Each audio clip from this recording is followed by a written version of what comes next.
Hello नमस्कार, कैसे हैं आप सभी लोग। I hope you all are good and you all are feeling great. जैसा कि हम लोग अभी पुराने टॉपिक्स में रिसोर्सेज को कवर कर रहे थे और इसी के साथ हमने क्लास 10th के लिए अभी ज्योग्राफी को शुरू किया हुआ है।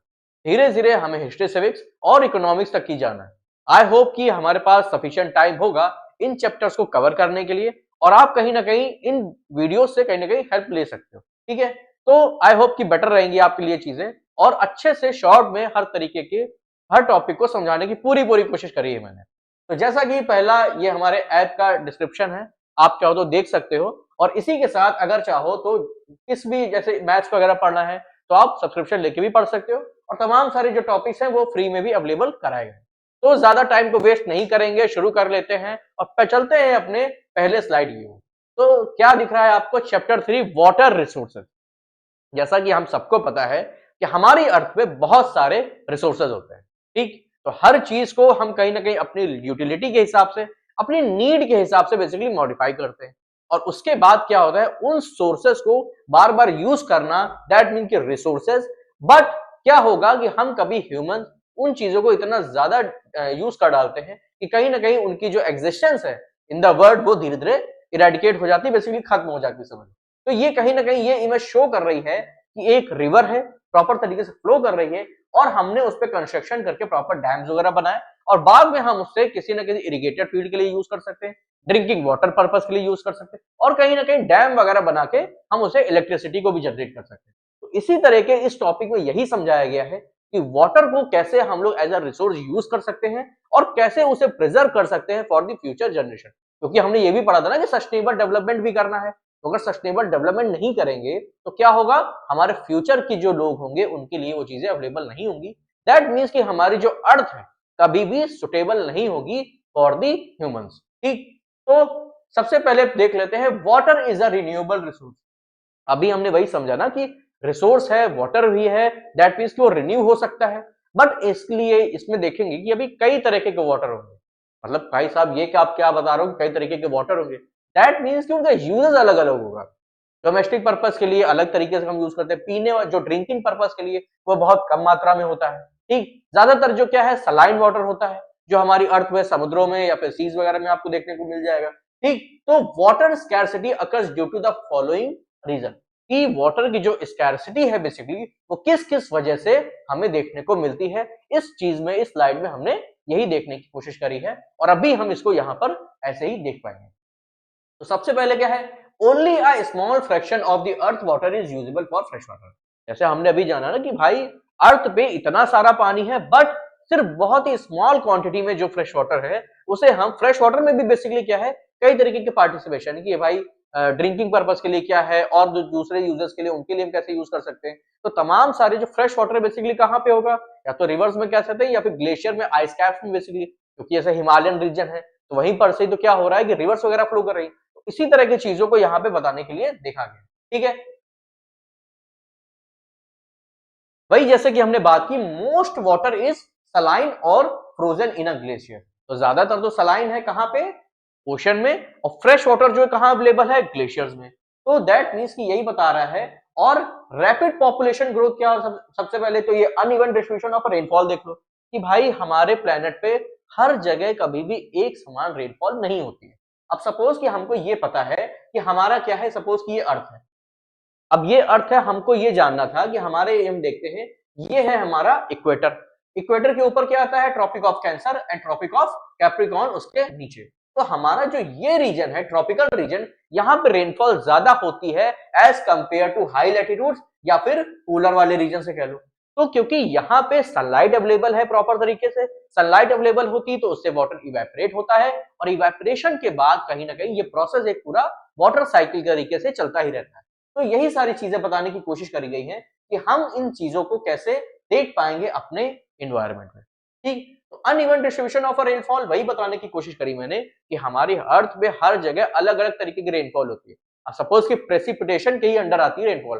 प्रेसिपिटेशन में मतलब स्नोफॉल भी हो सकता है, रेनफॉल भी हो सकता है, हेल हो गया, स्लीट हो गया, तो ये सब काइंड ऑफ क्या होते हैं, प्रेसिपिटेशन होते हैं। जैसे माउंटेनियस एरिया में आप स्नोफॉल होता है तो स्नोफॉल एंजॉय करने जाते हो, प्लेन रीजन में आओगे तो आपको वहां पर रेनफॉल दिख जाती। तो इसी तरह की कहीं ना कहीं से सारी चीजें किसमें आएंगी, कहीं ना कहीं प्रेसिपिटेशन में आती है। ठीक, प्रेसिपिटेशन अलग होता है, उसी के अंडर में रेनफॉल होती है। तो ये तरह थोड़ा सा चीजें आप समझ लेना, ये मैंने समझाने की आपको थोड़ा सा कोशिश करी है। causes some region to receive very little of fresh water। तो क्या होगा कि जहां पे रेनफॉल अच्छी खासी होगी तो हो सकता है वहां पे फ्रेश वाटर मिल जाए, क्योंकि भाई जो रिवर्स में पानी था वही इवेपोरेट होके जा रहा है। और इवेपोरेशन में क्या होता है, जो वाटर होगा वही इवेपोरेट होगा ना।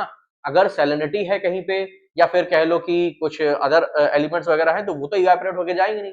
तो कहने का मतलब ये है कि जो वाटर इवेपोरेट होता है वो हमें फ्रेश वाटर के ही फॉर्म में मिलता है, अनटिल हमें वहां पे पॉल्यूशन ना हो। इस वजह, अगर पॉल्यूशन होगा तो जो भी रेनफॉल होगी, अब जैसे एसिड रेन होती है ना, तो जब पॉल्यूशन एयर में होगा तो क्या होगा, वहां पे जो भी रेनफॉल होगी उसमें वो मॉलिक्यूल्स आ जाएंगे तुम्हारे, जो एलिमेंट वगैरह जो जैसे कि सल्फर हो गया, ठीक है, नाइट्रस ऑक्साइड हो गए, तो ये कहीं ना कहीं क्या होते हैं हमारे जब एटमॉस्फेयर में होंगे और रेनफॉल के थ्रू जब ये वापस आते हैं हमारी अर्थ पे, तो कहीं ना कहीं हमारी अर्थ को नुकसान पहुंचाते हैं, या पर्टिकुलर जो लैंड होगा उसे भी काफी इफेक्ट करते हैं।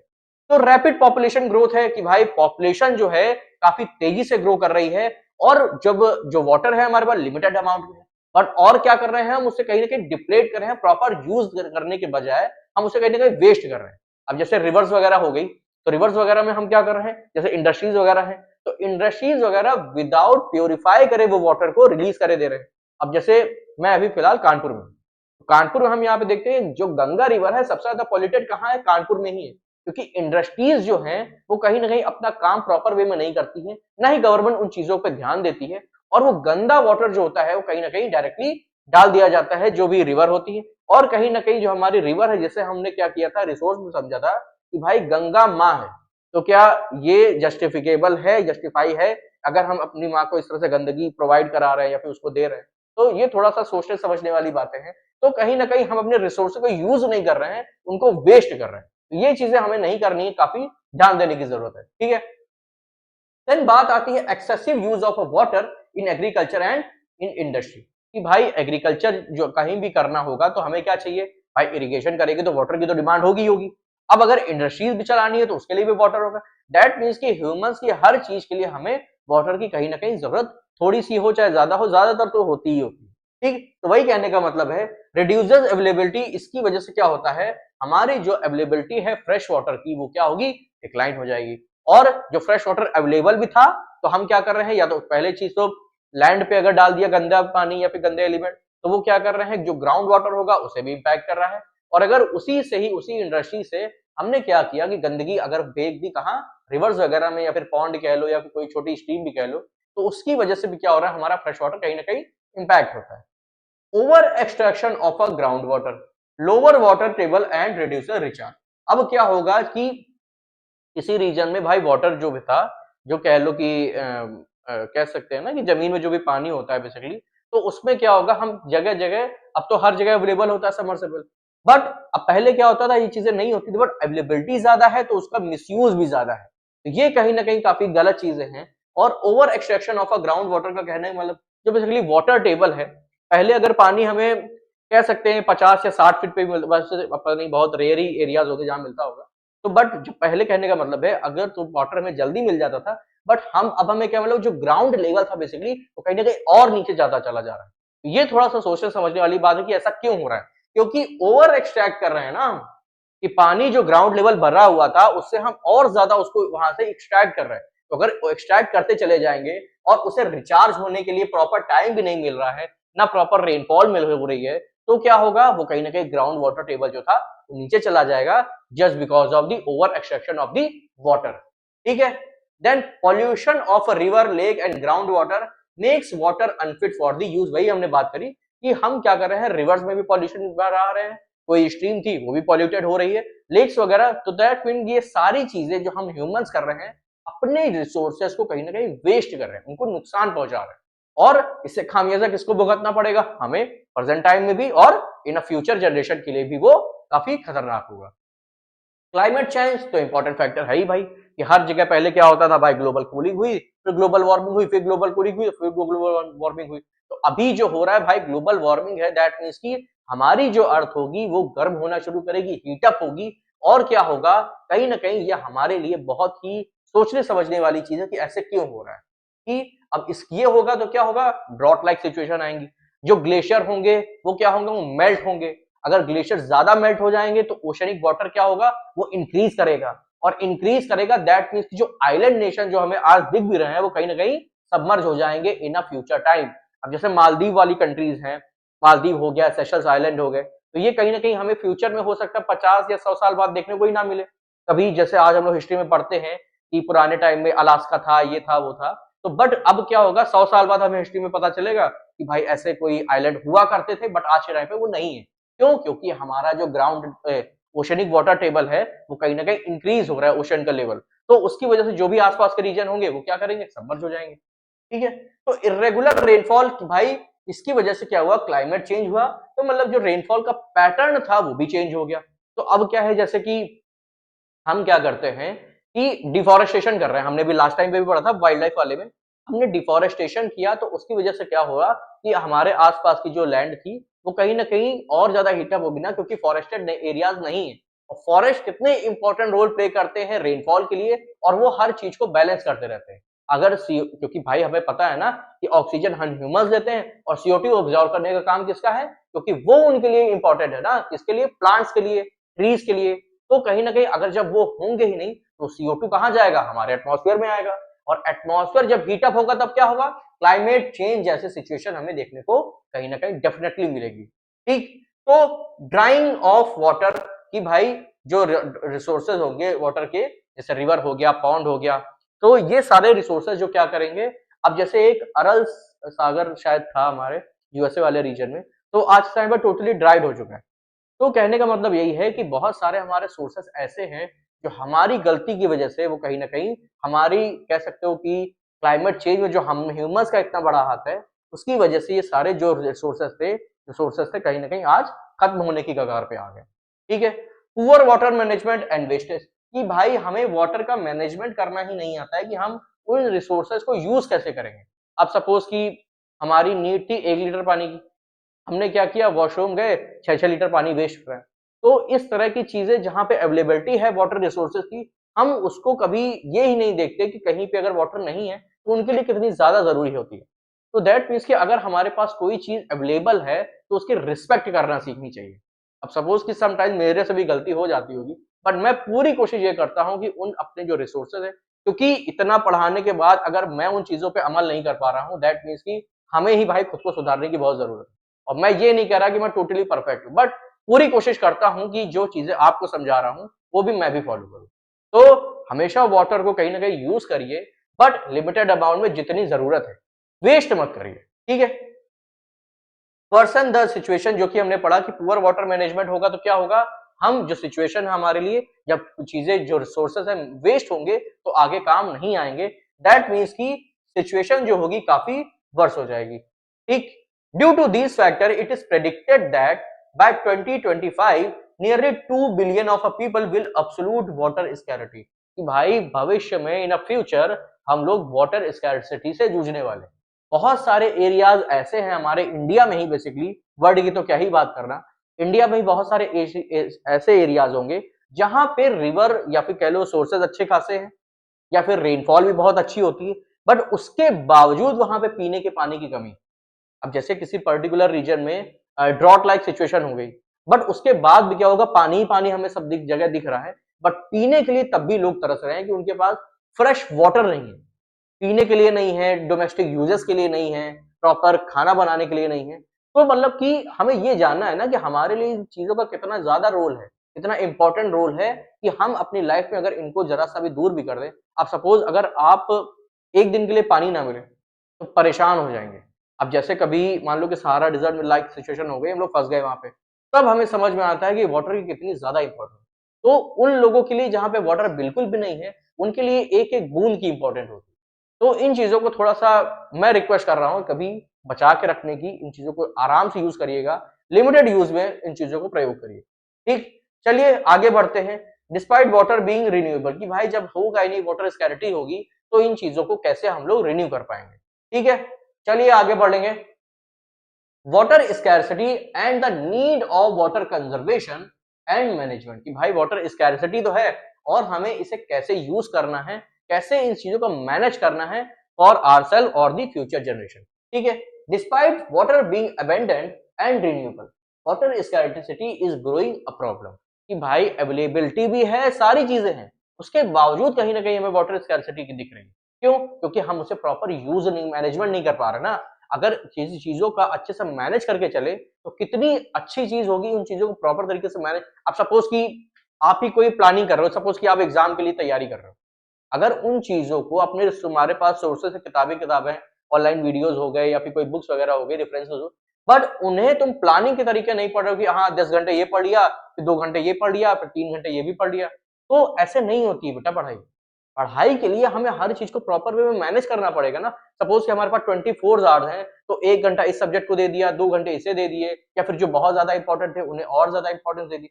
तो हर चीज के लिए प्लान करना पड़ता है, हर चीज को मैनेज करके चलना पड़ता है, अदरवाइज हम अपने गोल को कभी भी अचीव नहीं कर पाएंगे। ठीक है, तो वही कहने का मतलब है, इतना अबंडेंस होने के बावजूद हम उसे प्रॉपर रिन्यूएबल भी, अगर पहले water as a renewable resource भी है, वो भी होने के बावजूद अगर हम प्रॉपर तरीके से मैनेज ना कर पाए तो क्या होगा, कहीं ना कहीं हमें प्रॉब्लम ग्रो होती हुई जरूर दिखेगी। Water scarcity is not limited to low rainfall और ड्रॉट पॉन्ड एरिया। सपोज कि सिर्फ वाटर स्कैर्सिटी वही नहीं होती, जैसे हमने भी बात करी कि जहां पे ड्रॉट लाइक सिचुएशन हो जाती है वहां तो पानी की जरूरत तो है ही है, बट कहीं ना कहीं फ्लड लाइक सिचुएशन भी है तो वहां भी पानी की जरूरत है। तो वही कहने का मतलब है कि लिमिटेड रेनफॉल जहां पे हो रही है, लो रेनफॉल हो रही है, वहां तो जरूरत होगा ही होगा, बट ड्रॉट लाइक सिचुएशन जो हो गया वहां पे भी जरूरत है, बट फ्लड वाली जगह होगी वहां पे भी जरूरत हो जाएगी, क्योंकि जो हमारा पीने वाला पानी था वो भी फ्लड की वजह से खराब हो चुका है। ठीक है, अब देखो कि availability of a water varies across space and time due to seasonal and annual rainfall variation. कि मतलब पास्ट से लेके अगर अभी तक हम देखें तो हमें ये दिखाई पड़ता है कि जो रेनफॉल पैटर्न है कितना ज्यादा चेंज हुआ है। कि पहले अगर वाटर मतलब बहुत ज्यादा हो रहा था, तो आज कहीं ना कहीं डिफॉरेस्टेशन की वजह से या क्लाइमेट चेंज की वजह से हमें काफी कम दिखाई पड़ता है। ठीक है, दैट मीन्स कि जो हमारा एनुअल पैटर्न था रेनफॉल का वो बहुत ज्यादा इफेक्टेड हो गया है। ठीक, the main cause of water scarcity are over exploitation, excessive use and the unequal access of the water. कि भाई हम यूज तो ज्यादा कर ही रहे हैं, उसके बाद क्या कर रहे हैं कि ओवर एक्सप्लॉइट भी कर रहे हैं, मतलब जितनी नीड नहीं है उससे ज्यादा बर्बाद कर रहे हैं उन चीजों को, और उसके बाद अनइक्वल एक्सेस की मतलब सबके पास प्रॉपर एक्सेस ही नहीं है। कोई पानी के लिए तरस रहा है और कोई पानी के लिए हमेशा उसे वेस्ट कर रहा है। इस तरह की चीजें हमें नहीं करनी है। आप भी थोड़ा सा इन चीजों को समझिए और इन्हें कहीं ना कहीं कंट्रोल वे में आप देखिएगा। Fresh water is obtain from a precipitation, surface run of and the ground water. अभी हमने देखा ना कि फ्रेश वाटर कैसे मिलता है, आदत ज्यादा से ज्यादा तो सलाइन वाटर है, फ्रेश वाटर है तो ग्लेशियर में हो गया या फिर रिवर्स में हो गया। तो वही कहने का मतलब है, ज्यादातर जो प्रेसिपिटेशन से मिलता है, तो प्रेसिपिटेशन के फॉर्म हमने अभी जान लिए कि स्नोफॉल भी होगा, रेनफॉल भी होगा, हेल भी होगा, और कह सकते हो कि स्लेट भी हो गया। ठीक है, तो सरफेस रन ऑफ होगा, जो फ्लो कर रहा होगा उसकी बात हो रही है, और ग्राउंड वाटर टेबल जो होती है वो उन्हीं सब चीजों से हमें क्या मिलता है, फ्रेश वाटर अवेलेबल हो पाता है। Many cities face water scarcity despite having sufficient water resources. अभी जैसे हमने बोला कि हर जगह वाटर अवेलेबिलिटी भी है, उसके बावजूद कुछ एरियाज ऐसे भी हैं जहां पे अच्छा खासा पानी अवेलेबल है उनके पास, बट तब भी वो वाटर स्कैर्सिटी से जूझ रहे हैं। ठीक है, रैपिड पॉपुलेशन ग्रोथ तो सबसे बड़ा एग्जांपल है कि भाई कोई चीज अगर हमारे पास एक गिलास पानी है, पीने वाले 10 लोग खड़े हैं, तो किसको किसको कितना मिल पाएगा। तो यही समझने का मतलब कि अगर पॉपुलेशन ग्रोथ बहुत तेजी से होगा और रिसोर्सेज हमारे पास उतनी तेजी से बढ़ भी नहीं रहे हैं, तो क्या होगा, ये कहीं ना कहीं हमारे लिए काफी प्रॉब्लमेटिक सिचुएशन क्रिएट करेगा, क्योंकि डिमांड ज्यादा बढ़ रही है और सप्लाई तो है ही नहीं, तो ये कहीं ना कहीं इंपैक्ट क्रिएट करने वाला है। ठीक है, डोमेस्टिक यूजर्स के लिए भी चाहिए पानी, एग्रीकल्चर के लिए तो चाहिए ही चाहिए, और इंडस्ट्रियल वाटर के लिए भी हमें, मतलब कह सकते हो इंडस्ट्रीज वगैरह के लिए भी वो वाटर जरूरी होता है।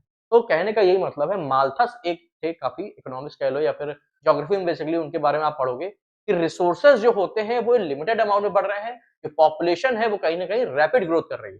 तो अगर पॉपुलेशन रैपिड ग्रोथ कर जाएगी और जो हमारे रिसोर्सेज वो धीरे धीरे बढ़ रहे हैं, तो क्या होगा, इन रिसोर्सेज पे इम्पैक्ट ज्यादा पड़ेगा। तो इसके लिए अगर पॉपुलेशन कंट्रोल नहीं किया गया तो एक टाइम पर रिसोर्सेज खत्म हो जाएंगे और फेमाइन जैसी सिचुएशन हमारे कंट्री में खड़ी हो जाएगी। तो इन चीजों को प्रॉपर वे में समझना जरूरी है, रिसोर्सेज की क्या इंपॉर्टेंट होती है, कैसे उन्हें यूज करना है, ये सारी चीजें हमने यहाँ पर देखी। ठीक, अब जैसे टू इंक्रीज फूड प्रोडक्शन, अगर भाई फूड प्रोडक्शन करना है, दैट मीन्स कि एग्रीकल्चरल प्रोडक्शन हमें इंक्रीज करने हैं, तो भी हमें वाटर चाहिए। भाई इरिगेट नहीं करेंगे तो वो कैसे फूड प्रोडक्शन हो पाएगा? तो दैट मीन इरिगेशन की तो वाटर अवेलेबिलिटी होनी ही होनी चाहिए। देन इरिगेटेड एग्रीकल्चर जो होंगे, वही हमने बात करी एज एक्सपेंडेड, जो भी एग्रीकल्चर लैंड थे, तो भाई फूड एक्सपेंड किया जा रहा है ना, तो दैट मीन्स की जो लैंड एरियाज होंगी वो भी बड़े होंगे। दैट मीन्स की इरिगेटेड लैंड जो था वो भी आज के टाइम एक्सपैंड हो रहा है। तो वही कहने का मतलब है, अगर इस तरह का होगा तो हमें क्या होगा, पानी का ओवर यूज भी होगा। दैट मीन्स कि हमें डिमांड भी ज्यादा होगी ना, और सप्लाई हमारे पास कितनी है, लिमिटेड है। क्योंकि भाई हम क्या कर रहे हैं, वाटर को तो कहीं ना कहीं पॉल्यूटेड कर दे रहे हैं ना, तो इस वजह से हमें कहीं ना कहीं प्रॉपर मैनेजमेंट करके चलना पड़ेगा, उन रिसोर्सेज को बचा के रखना पड़ेगा, ताकि हमारी जो नीड्स हैं वो फुलफिल होती रहे, रुके नहीं। ठीक। फिर irrigated agriculture is the largest consumer of water. भैया सबसे ज्यादा जो अगर पानी की जरूरत किसको है, तो इरिगेटेड एग्रीकल्चर को है, क्योंकि उससे क्या चाहिए, अगर पानी नहीं होगा तो प्रोडक्शन कभी भी पॉसिबल नहीं हो पाएगा ना। तो excessive use of wells and tube wells lower ground water, कि अगर भाई इनका यूज ज्यादा किया गया, जो कुएं थे या फिर ट्यूबवेल वगैरह कह लो, या फिर कुछ भी ऐसे रिसोर्सेज जो हमारे ग्राउंड लेवल को बेसिकली निकाल रहे हैं वहां से पानी, तो अगर ये लैंड इरिगेटेड एग्रीकल्चर ज्यादा होगा तो वहां से उनकी ट्यूबवेल और वेल की भी जरूरत पड़ेगी। अगर ये ज्यादा करना पड़ेगा तो क्या होगा, वाटर टेबल जल्दी डाउन जाएगा ना। तो वही कहने का मतलब, falling ground water level threaten water availability and food scarcity. अगर वाटर नहीं होगा तो फूड भी स्कैर्सिटी हो जाएगी ना, क्योंकि एग्रीकल्चरल लैंड के लिए क्या चाहिए, हमें वाटर चाहिए। अगर वाटर नहीं तो प्रोडक्शन नहीं, प्रोडक्शन नहीं तो क्या होगा, हमें नीड पड़ेगी किसकी, दूसरे रिसोर्सेज की। बट फूड के बिना हम कोई एनर्जी को नहीं ले पाएंगे। अब जादू तो है नहीं यहाँ लाइट लगा के घूमेंगे, सनलाइट आई हमने यूज कर लिया, दैट मीन्स की हमें फूड पे ही डिपेंडेंट होना पड़ेगा। तो फूड के लिए क्या चाहिए, उसे ग्रो करने के लिए वाटर। वाटर है नहीं तो मनाई जैसी सिचुएशन हो जाएगी। There is a strong need of a water conservation, better management और drought resistant crop and dry farming technique. मतलब इन चीजों को प्लांट वे में करने की जरूरत है, कि हमें वाटर को कंजर्व भी करना है पहली चीज, बेटर मैनेजमेंट भी करना है, ड्रॉट रेजिस्टेंट क्रॉप दिलानी है, जो ड्रॉट लाइक सिचुएशन में भी कहीं ना कहीं थोड़ा सा बेटर फील कर सके, पानी की उतनी डिमांड उनको ना हो, उसके बावजूद वो प्रॉपर अच्छे से ग्रो कर सके। एंड ड्राई फार्मिंग टेक्निक्स वगैरह भी यूज करनी पड़ेंगी अगर हम प्रोडक्शन को इंक्रीज करना चाहते हैं। ठीक है, चलिए आगे बढ़ लेंगे और देख लेते हैं क्या चीजें हैं। फिर impact of industrialisation and urbanisation on the water scarcity. ठीक है, तो इन चीजों पे थोड़ा सा ध्यान देने की जरूरत है कि भैया इंपैक्ट इंडस्ट्रियलाइजेशन का क्या इंपैक्ट पड़ता है वाटर के ऊपर। ठीक, क्योंकि अभी हमने जाना इंडस्ट्रीज लगानी है तो वाटर की जरूरत होगी ही होगी, विदाउट वाटर के भाई कोई भी चीजें वहां पे पॉसिबल नहीं हो पाएंगी। पहली चीज तो post independent India has seen rapid industrialisation and urbanisation. अब पहली चीज तो ये है कि जब हमारे यहाँ 1947 में जब भारत आजाद हुआ, तो हम लोगों ने ये प्लान बनाया कि हमें इंडस्ट्रीज सेटअप करने की ज्यादा जरूरत है। और जब इंडस्ट्रीज सेटअप वगैरह हो गई तो हमने देखा कि हमारे यहाँ धीरे धीरे अर्बनाइजेशन भी ज्यादा हो रहा है। तो इसी बिहाफ पे अगर इंडस्ट्रीज हो तो इंडस्ट्रीज के लिए हमें क्या करना पड़ेगा, रॉ मटेरियल के साथ साथ पानी भी तो अवेलेबल कराना है। फिर वो चाहे कोल बेस्ड इंडस्ट्री हो, या आयरन बेस्ड इंडस्ट्री हो, या फिर टेक्सटाइल इंडस्ट्रीज हो, तो सबको कहीं ना कहीं पानी की रिक्वायरमेंट है। फिर वो चाहे इलेक्ट्रिसिटी जनरेट करने के लिए हो, या फिर रॉ मटेरियल्स को कहीं ना कहीं वॉश करने की जरूरत हो। ठीक है, तो इस तरह की चीजें हमें बहुत जरूरी हो जाती हैं जब हम इन टॉपिक्स पे बात करते हैं कि वाटर को कैसे यूज करना है। तो प्रॉपर मैनेजमेंट तो चाहिए ना, अगर प्रॉपर मैनेजमेंट के थ्रू उनको यूज नहीं किया तो कहीं ना कहीं हमें क्या देखना पड़ेगा, स्कैर्सिटी देखनी पड़ेगी इन द फ्यूचर टाइम। ठीक है, then increasing number of industry puts heavy pressure on the fresh water resource। वही हमने बात करी कि जब ये बढ़ने लगेंगे तो हमारे फ्रेश वाटर पे कहीं ना कहीं लोड ज्यादा होने लगेगा। Industries are major consumer of water. भाई सबसे ज्यादा अभी तक क्या था, लैंड एरियाज जो थे, इरिगेटेड लैंड से अगर ज्यादा अगर हम देखेंगे तो इनको भी भाई इंडस्ट्रीज को भी वाटर की जरूरत काफी ज्यादा है ना। तो industries also require large amount of energy, much of which comes from the hydro electric power. यही हमने बताया कि जो एनर्जी अगर उनको चाहिए तो भाई इलेक्ट्रिसिटी के लिए कैसे आएंगे, उन वाटर पे क्या करेंगे, हाइड्रो इलेक्ट्रिक पावर प्रोजेक्ट बनाए जाते हैं, टैंक्स वगैरह के थ्रू फिर इलेक्ट्रिसिटी जनरेट करी जाती है। Rapid growth of urban centre with dense population increases water demand. अब क्या था कि इंडस्ट्रीज किसी पर्टिकुलर रीजन में लग गई तो धीरे धीरे वो रीजन क्या हो गया, इंडस्ट्रियलाइज होने के बाद अर्बनाइज भी हो गया। दैट मीन्स की मार्केट भी वही है, डोमेस्टिक लोग भी वही है, मतलब कि अर्बनाइजेशन, दैट मीन्स की लोग वहां पे डेंस हो जाएगी पॉपुलेशन। अब जब पॉपुलेशन डेंस हो जाएगी तो उनकी डिमांड भी ज्यादा हो जाएगी, क्या, वाटर की। तो भाई हर चीज के लिए वाटर चाहिए ना, अब वाटर है नहीं तो क्या होगा, स्कैर्सिटी हो जाएगी। तो ये तरह की चीजें क्या होंगी, बेसिकली क्या है कि डिमांड एंड सप्लाई का कॉन्सेप्ट है जो हम लोग इकोनॉमिक्स में पढ़ते हैं। भाई डिमांड अगर हमारे पास ज्यादा है और सप्लाई कम है तो कहीं ना कहीं प्रॉब्लमेटिक सिचुएशन क्रिएट ही होने वाली। Okay, urban lifestyle, urban lifestyle further raise water and energy consumption. कि भाई अगर अर्बनाइजेशन बेसिकली ज्यादा हुआ ना तो उसके पास क्या क्या प्रॉब्लम है कि उसकी लाइफस्टाइल भी चेंज हो रही है और वाटर पे डिपेंडेंसी भी ज्यादा हो रही है और एनर्जी कंजप्शन भी ज्यादा होगा ना। और अगर वो है ही नहीं हमारे पास, तब जैसे रिवर वगैरह थी हमारे पास, हमने इलेक्ट्रिसिटी जनरेट कर ली, वाटर की जो नीड थी हमने वो फुलफिल कर ली, बट हम क्या कर रहे हैं, उसको वेस्ट करते जा रहे हैं ना कहीं कहीं। तो जब है ही नहीं अवेलेबल तो फिर उससे हम इलेक्ट्रिसिटी कैसे बनाएंगे, डोमेस्टिक यूजर्स के लिए पानी को यूज कहाँ से करेंगे। अब ऐसा तो होगा नहीं, गॉड जी आएंगे ऊपर से पानी की बाल्टी डाल देंगे सबके ऊपर। तो कहीं ना कहीं जो रिसोर्सेज हमें इन्वायरमेंट ने दिए हैं, जो हमारी अर्थ पे ऑलरेडी फ्लोरिश्ड हो चुके हैं, तो उन्हें प्रोटेक्ट करके रखने की जरूरत है। ठीक, अब ऐसा नहीं होना चाहिए कि हमारी नीड उतनी नहीं है और हम क्या कर रहे हैं, उसको वेस्ट करते जा रहे हैं।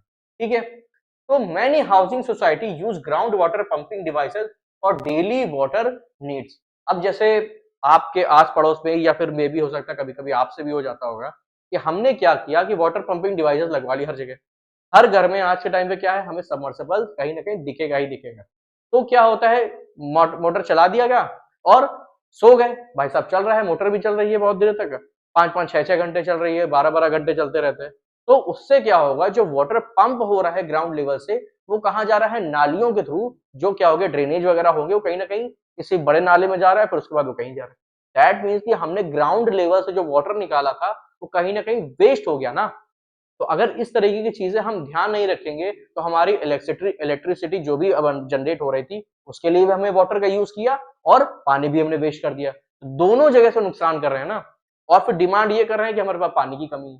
तो इस तरह की चीजों को बहुत ही ज्यादा ध्यान देने की जरूरत है। काफी सेंसिटिव चीजें होती हैं, जो रिसोर्सेज हैं उन्हें प्रॉपर से उनका ध्यान रखना चाहिए अगर हम चाहते हैं अपनी लाइफ में या फिर अपनी जो पूरी इंटायर ह्यूमन जनरेशन है इसे ग्रो कराना, इसे डेवलप्ड कराना। ठीक, this leads to over exploitation of the ground water. कि भाई इसकी वजह से क्या हो रहा है, जो ग्राउंड वाटर का ओवर एक्सप्लॉयटेशन भी हो रहा है ना। As a result fragile water resources are depleted. कि जो फ्रेजाइल वाटर रिसोर्सेज होंगे, जैसे कि ग्राउंड वाटर हो गया, सबसे ज्यादा डिमांड में वही रहता है, तो क्या होगा, वो कहीं ना कहीं एक्सप्लॉइट होता जाएगा और वाटर स्कैर्सिटी लाइक सिचुएशन हमको हर सिटी में कहीं ना कहीं देखने को मिलती रहेगी अगर इस तरह की चीजें हम करते रहेंगे। अब पहले क्या होता था कि अगर रेनफॉल हुई तो क्या हुआ कि ज्यादातर जो वाटर होता था कहीं ना कहीं सरफेस रन ऑफ के थ्रू चला जाता था ग्राउंड वाटर में, तो इस तरह से ग्राउंड वाटर रिचार्ज होता रहता था। बट इतना कह सकते हो कि हमने डेवलपमेंट कर लिया है कि वाटर जो होगा डायरेक्ट ड्रेन कहाँ पे होता है, नालियों में, और नालियों के थ्रू बड़े नाले में चले जाता है, कहीं ना कहीं दूसरी जगह वो गंदा ही हो जाता है। तो दैट मीन्स कि हमारा जो ग्राउंड लेवल था वो रिचार्ज ही नहीं हो पा रहा है। अगर ग्राउंड लेवल रिचार्ज ही नहीं है तो क्या होगा, वाटर स्कैर्सिटी डेवलप हो जाएगी ना। तो इस तरह की चीजें अगर हम नहीं ध्यान देंगे हमारे लिए ही कहीं ना कहीं आगे प्रॉब्लम होने वाली है। अब water conservation from everyday life. कि भाई हम वाटर को कंजर्व कैसे कर सकते हैं अपनी डेली लाइफ में, कि प्रॉपर जितनी यूज है उतना ही पानी यूज किया। सपोज कि हमें टैप कहीं खुला दिख रहा है तो हमने टैप बंद कर दिया। तो बेसिकली ये कहने को मतलब छोटे छोटे स्टेप भी अगर हम फॉलो करेंगे तो हमारा जो वाटर जिसे हम एज अ रिसोर्स यूज कर रहे हैं, और सबसे इंपॉर्टेंट है किसी भी कह सकते हो वेजिटेशन के लिए, वाइल्ड लाइफ के लिए, या फिर ह्यूमन एज वेल। अब जैसे कि हमने क्या किया, सपोज कि एलन भैया क्या ढूंढ रहे हैं, मार्स पे वाटर खोज रहे हैं, चाहे यूरोपा हो गया, टाइटन जैसे कह सकते हो कि सैटेलाइट्स हो गए, उन पे हम क्या पानी ढूंढ रहे हैं। अब हमारे पास जो पानी है उसे हम यूज नहीं कर रहे हैं या फिर ज्यादा यूज कर रहे हैं इस तरह से, और एक्सप्लॉइटेशन कर रहे हैं उस चीज का, कि हमारे यहाँ सिचुएशन हो रही है वाटर की, मतलब स्कैर्सिटी की बेसिकली हमारे यहाँ प्रॉब्लम हो रही है, और ढूंढ रहे हैं हम दूसरी जगह। मतलब रिसोर्सेज हमारे पास हैं, बट हम अगर उन्हें प्रॉपर वे में मैनेज करें तो क्या होगा, हमें दूसरे प्लेनेट खोजने की जरूरत नहीं है। ठीक है, तो इसी तरीके कहने का मतलब है कि अपने रिसोर्सेस को कहीं ना कहीं उसकी प्रेस करिए और उन्हें प्रॉपर तरीके से अच्छे से यूज करिए। फिर बात कर लेते हैं use water judicially at home bye turning of tap. वही हमने बात की कि भाई अगर पानी बह रहा है ब्रशिंग के टाइम वो कम कर दो। ठीक है, वॉशिंग हैंड्स तो अच्छे से यूज करो, यूटेंसिल्स वगैरह हैं उन पर ध्यान दे लो, तो कहीं ना कहीं हम उन्हें बचा सकते हैं। रिपेयर लीकिंग टैप, कि भाई टैप वगैरह कहीं लीक कर रहा है या पाइप वगैरह से, तो उसे प्रॉपर तरीके से मैनेज करा लो, इमीडिएट प्रिवेंट करा लो और वाटर को वेस्ट होने से बचा लो ना। तो बकेट बाथिंग की अगर बात करें इंस्टेड ऑफ शावर, कि भाई शावर से मत नहाओ, शावर से ज्यादा पानी वेस्ट होता है। जो मजा लेते हो कभी कभार ले लो तो अलग बात है, बट ज्यादातर बकेट से यूज करो, उससे पानी कम आपका वेस्ट होगा, ठीक। या फिर नहाओ ही ना तो सबसे बढ़िया है। तो सेव वाटर, की भाई सेव तो इसी तरह से करना है। तो रीयूज आरओ, अब जैसे कि अभी वैसे विंटर्स चल रहे हैं तो सबने भर भर के पानी बचाया है, क्योंकि भाई नहाया ही नहीं ना हफ्ते हफ्ते भर। तो इस तरह की चीजें तो थोड़ा सा देख लो। फिर RO washing machine, waste water को जो है उसे प्रॉपर जैसा आप ड्रेन करते हो, उसे भी कहीं ना कहीं हम यूज कर सकते हैं फॉर दी ऐसे यूजेस में जहां पानी वो इस्तेमाल किया जाए, और क्लीनिंग फ्लोर एंड वाटरिंग वगैरह के लिए, प्लांट्स वगैरह को देने के लिए भी कर सकते हो। प्रमोट रेन वाटर हार्वेस्टिंग वाली जो चीजें होती हैं, जैसे घरों में रेन वाटर हार्वेस्टिंग, जैसे रेन होती है, तो उस प्रॉपर को भी, पानी को भी मैनेज किया जा सकता है, सेव किया जा सकता है। स्कूल्स हो गए, होम वगैरह में यूज करते हैं, हाउसिंग सोसाइटीज हो गई, वहां पे भी रेन वाटर हार्वेस्टिंग का यूज करके उसे यूज बचा सकते हैं। Use water efficient method like drip irrigation, अब जैसे गार्डन वगैरह है तो वहां पे ड्रिप इरिगेशन के थ्रू हम उन चीजों को पानी वगैरह प्रोवाइड कर पाएंगे। Avoiding polluted water bodies, not dumping waste, कि भाई जो वेस्ट वगैरह है वो मत फेंको, कोई डंपिंग साइट ना बनाओ ऐसी जगह जहां पे वाटर अच्छा है। तो इन तरह की चीजों को हमें क्या करना है, केमिकल वगैरह ना मत फेंको। प्लास्टिक बेसिकली है तो प्लास्टिक को नहीं डालना चाहिए, उससे भी क्या, क्योंकि जो प्लास्टिक होती है बहुत टाइम ले लेती है उन डिग्रेड होने में। सपोज की अप्रोक्स 500 से 600 700 साल से भी ज्यादा हो जाता है। तो उस तरह की चीजों को हमें अपने जो वाटर बॉडीज हैं वहां पर मत फेंकना, वहां पॉल्यूट मत करना बेसिकली। अब जैसे हम लोगों ने अभी पढ़ा था, जो रिवर्स वगैरह हैं उन्हें हम लोग माँ का दर्जा दे देते हैं भाई, ठीक। बट क्या करते हैं, पूजा पाठ हुआ, फूल मालाएं जितने भी तमाम सारी चीजों के हम वहीं पर ही डाल देंगे। तो इससे क्या हो रहा है, वो पानी जो था पॉल्यूट ही तो हो रहा है। अब आपने सोचा, अब इससे बेटर था हम उसे कहीं डंप कर सकते थे। अब वो जो प्लांट्स हैं या फिर जो फूल होंगे वो डिग्रेड हो जाते, बट हम उसे पानी में फेंक देते हैं, वो आगे जाके कहीं ना कहीं वाटर लॉगिंग कर देता है। तो उसकी वजह से भी पानी कहीं ना कहीं क्या हो रहा है, नुकसान कर रहा है। तो वहां पे क्या होगा, ये भी कहीं ना कहीं वाटर को पॉल्यूट ही तो कर रहे हैं हम लोग। तो ये सब मत करिएगा आप लोग, अगर कोई करे तो बिल्कुल उसे मना भी कर देना। तो create awareness among family and the community, ये सबसे जरूरी चीज है कि भाई अवेयरनेस तो लानी ही लानी ना, चाहे वो फैमिली हो, चाहे कम्युनिटी हो, चाहे आपके फ्रेंड हो, या फिर आस पड़ोस के जो भी कह लो। तो कहीं ना कहीं एक अवेयरनेस प्रोग्राम चलाने की जरूरत है, और इंपॉर्टेंस क्या होती है वाटर कंजर्वेशन की, ये जरूर बताने की जरूरत है। तो सपोर्ट गवर्नमेंट इनिशिएटिव लाइक अटल भूजल योजना एंड जल जीवन मिशन, ये लाए गए थे गवर्नमेंट की तरफ से, ताकि वाटर जो स्कैर्सिटी है उसे बचाया जा सके, वाटर को पोल्यूट नहीं किया जाए, और हमारे जो लोग हैं उनकी नीड्स भी फुलफिल होती रहे, ठीक। चलिए आगे देख लेते हैं थोड़ा और क्या चीजें हैं। मल्टीपर्पज रिवर प्रोजेक्ट बनाए गए थे, जिसमें कि हम कई तरीके के जो भी होंगे सपोज की इरिगेशन के लिए यूज कर सकते हैं, और ड्रिंकिंग वाटर के लिए यूज कर सकते हैं। और भी तमाम सारी चीजें हैं, जैसे कि कोई नहर वगैरह बना, कैनाल वगैरह जैसे बना लेते हैं, तो उसमें भी तमाम सारी चीजों के लिए यूज कर लिया, सो डोमेस्टिक यूज के लिए, ड्रिंकिंग वाटर के लिए, इरिगेशन वगैरह के लिए। तो इस तरह की चीजें भी हम मल्टीपर्पज रिवर प्रोजेक्ट के थ्रू इन चीजों को बना सकते हैं। और कहीं ना कहीं ये वाटर रिसोर्स मैनेजमेंट के थ्रू एक काफी अच्छी अप्रोच होती है ऐसे चीजों को इनिशिएट करने की। तो गवर्नमेंट हमें ये सब चीजें प्रोवाइड करती है, और सर्वेज वगैरह किए जाते हैं, ताकि हमें इस पर्टिकुलर जगह पे ये कहीं ना कहीं अच्छे से डील करे जा पाएंगे, और जहां पे लोगों की इन रियल में जरूरत है इन रिसोर्सेज को यूज करने की। तो water conservation and management have been practice in India in ancient time, कि भाई ये सिर्फ आज से नहीं शुरू हुआ है, एंशिएंट टाइम में भी यूज किया जाता था। जैसे सदर्न इंडिया में कह लो, या फिर वहां पे क्या था, इतने रिसोर्सेज नहीं है, इतने वाटर मतलब बेसिकली रिवर्स वगैरह नहीं जितने नदर्न इंडिया में, और वहां पे क्या है, प्लेन एरिया है, तो क्या होगा कि वहां जो वाटर टेबल होगी वो भी अच्छी होती है।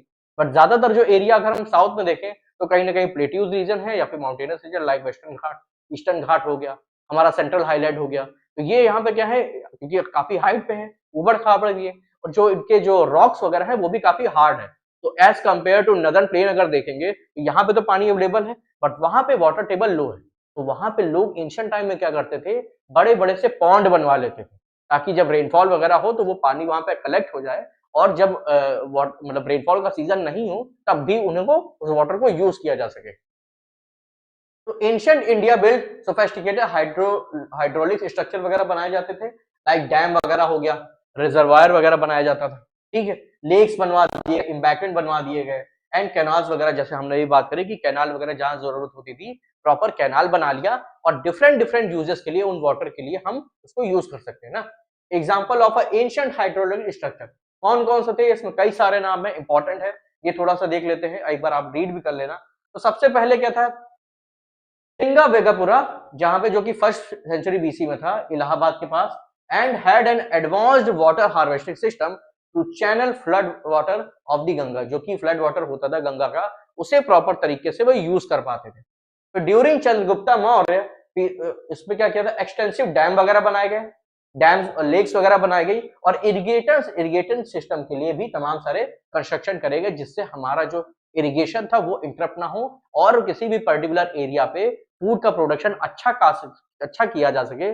और वहां पे क्या होगा, जब फूड मतलब प्रोडक्शन तभी तो अच्छा हो पाएगा ना, जब वहां पे वाटर की अवेलेबिलिटी अच्छी होगी। ठीक, तो इस तरह की चीजें हमारे चंद्रगुप्त मौर्य भाई साहब ने अपने टाइम पे करवाई थी। Evidence of advance irrigating system found in Kalinga, जो कि उड़ीसा में है, पहली चीज वहां पे।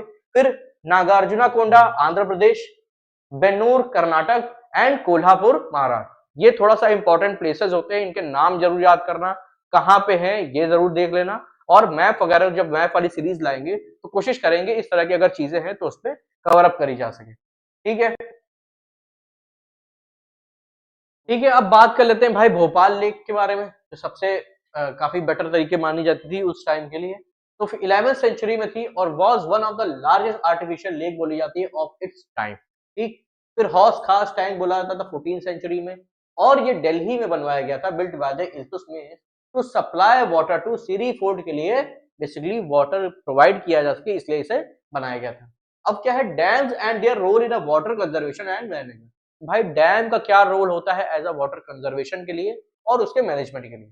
तो भाई डैम्स वगैरह देखो इसलिए बनाए जाएंगे, रिवर्स वगैरह को पहले इसकी जो अक्रॉस रिवर वहां पे बनाया जाता है, और ताकि जो रिवर का जो वाटर है बेसिकली, तो उसे यूज किया जा सके, और जो रेन वाटर होगा उसे भी प्रॉपर तरीके से यूज कर सके। मतलब कहने का वही है कि dams are structure build across river to store impound river water and the rain water, कि दोनों को ही, रेन वाटर को भी यूटिलाइज कर सके, और जो प्रॉपर रिवर का जो वाटर था उसे भी कहीं ना कहीं एक प्रॉपर चैनल के थ्रू या फिर कैनाल वगैरह बना के भी हम डिफरेंट डिफरेंट यूजेस के लिए उसको देख सकते हैं।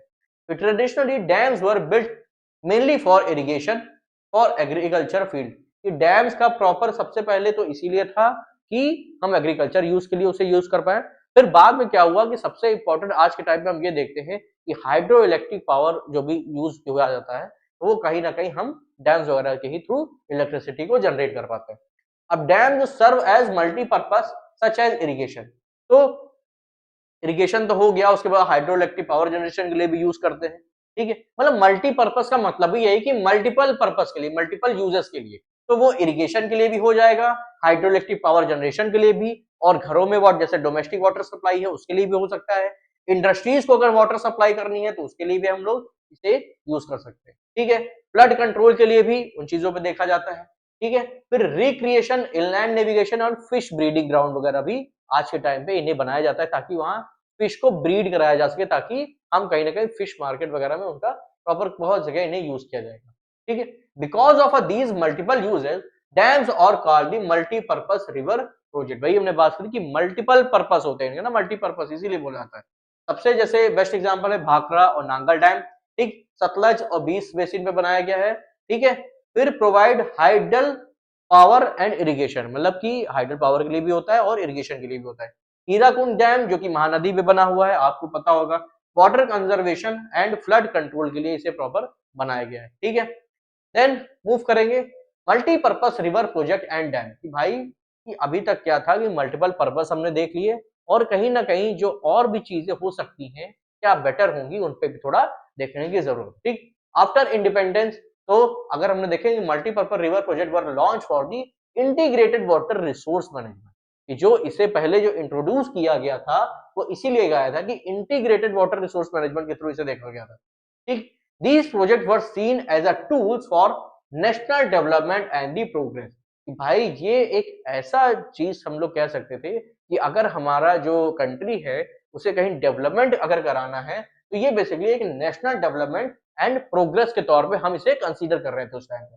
और आज भी कहीं ना कहीं हमारे लिए काफी इंपॉर्टेंट रोल प्ले करते हैं ये मल्टीपर्पज प्रोजेक्ट बेसिकली कह लो। और जवाहरलाल नेहरू ने सबसे बेस्ट अच्छा सा कोट है, अगर आप कभी आंसर ऐसा लिख रहे हो तो आप ये कोट जरूर लिख सकते हो कि temples of the modern India बोला था इन्होंने, किसको? डैम्स को, क्योंकि ये मल्टीपल पर्पस के लिए यूज करे जा सकते हैं ना। जैसे अभी हमने देखा कि डोमेस्टिक वाटर के लिए इरिगेशन हो गया, फिर उसके बाद इलेक्ट्रिसिटी जनरेट करना हो, इंडस्ट्रीज वगैरह के लिए यूज करना हो, तो तमाम सारी चीजों के लिए इनको यूज कर सकते हैं। Dams were expected to integrate agricultural development, village economy, industrial growth and the urban development as well. ठीक, अब आगे बढ़ लेंगे और देख लेते हैं कि भाई डैम बेसिकली होता क्या है। अभी तक तो पढ़ रहे थे मल्टीपर्पज प्रोजेक्ट, अब ये डैम बेसिकली इसका मतलब क्या है? अ डैम इज अ बिल्ड, कह सकते हो barrier built across a river. भाई एक प्रॉपर, सपोज कि कोई रिवर जा रही है तो उसके सामने हम क्या करेंगे, एक बैरियर बना देते हैं ताकि उसे पीछे कंजर्व किया जा सके और आगे हम उसे मल्टीपल पर्पज के लिए उसे यूज कर सकते, जहां चाहे उसे प्रॉपर गाइडेंस देके, प्रॉपर रूट देके उसे भेजा जा सकता है। टू ऑब्स्ट्रक्ट, कंट्रोल और slow the flow of a water. भाई अब जैसे कि बैराज वगैरह हो गए या फिर डैम्स वगैरह, उनका मतलब ही इसीलिए बनाया जाता है कि हम क्या करते हैं कि जो रिवर होगी उसे पीछे रोक देंगे और धीरे धीरे उसे वाटर को आगे मूव करने देते हैं। ठीक, और तो क्रिएट अ रिजर्वायर बन सकता है, लेक और इम्पाउंडेड फॉर द स्टोरेज, तो तमाम सारी चीजें फिर हम वहां पे यूज कर पाएंगे उस पर्टिकुलर डैम एरिया से। Most dams have the spillway और where to allow excess of water to flow safely. तो उसका मतलब ही है कि अलाउ किया जाएगा वाटर काफी स्लो बहने के लिए, ताकि पीछे वाला जो एरिया होगा उसको रोक देंगे और धीरे धीरे जो वाटर आगे भेजा जाता है, ताकि अगर उसे पर्टिकुलर पूरी तरीके रोक दिया जाएगा तो क्या होगा, जो वाटर होगा उसका क्या होगा, वो उसकी डेंसिटी ज्यादा होगी, प्रेशर मारेगा ना वहां पे, और प्रेशर करेगा तो समटाइम्स डैम्स क्या होता है, ब्रेक भी हो जाता है।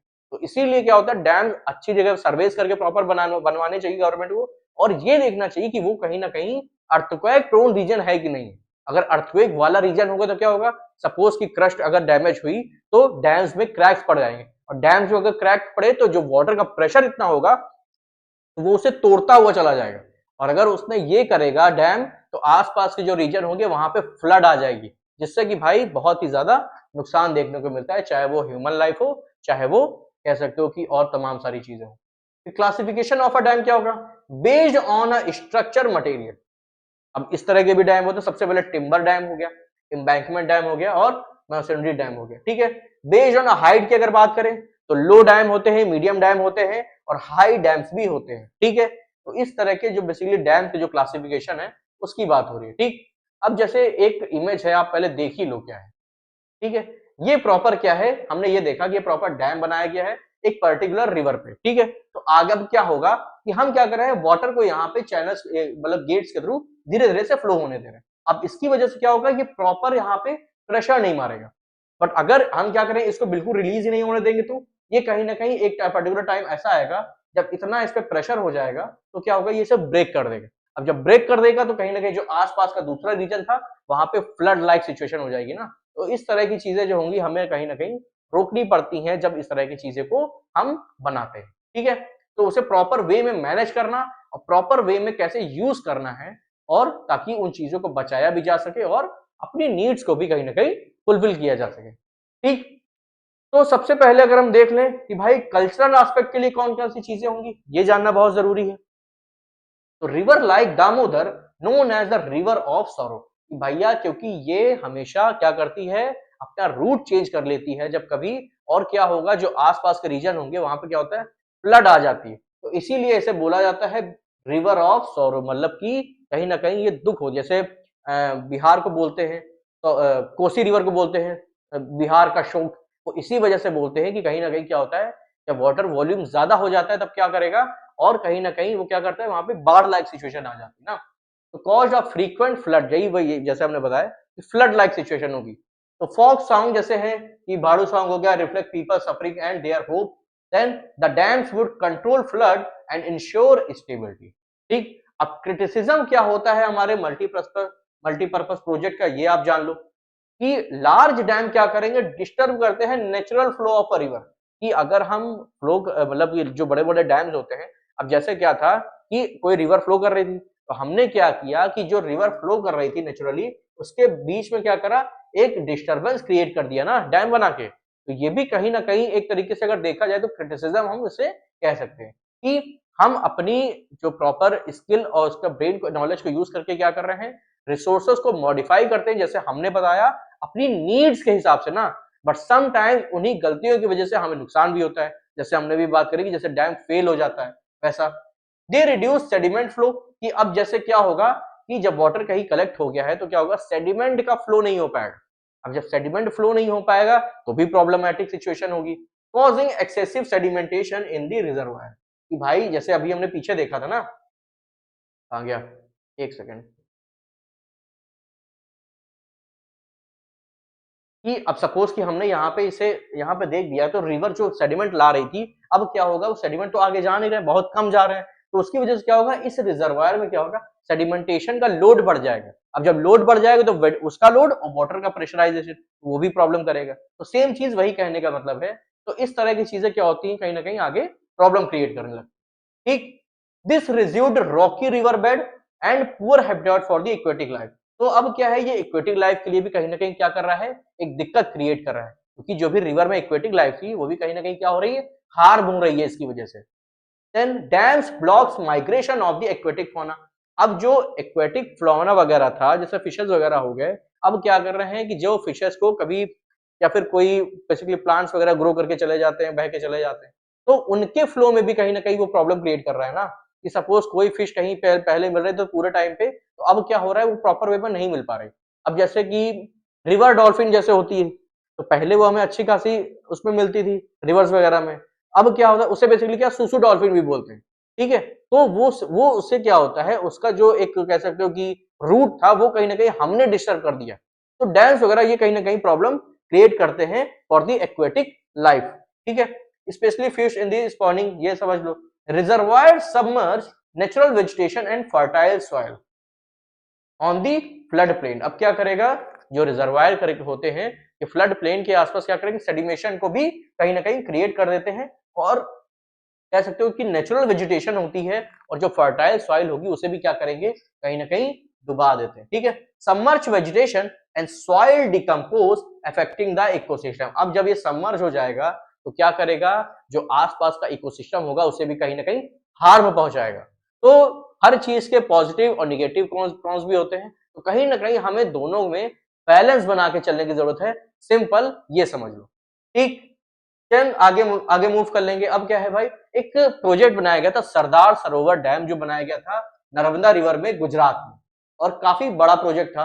और जब ये प्रोजेक्ट बनाया गया था तो कहीं ना कहीं हमने लोगों को डिसलोकेट किया था उस जगह से। अरे ये कहाँ चला गया,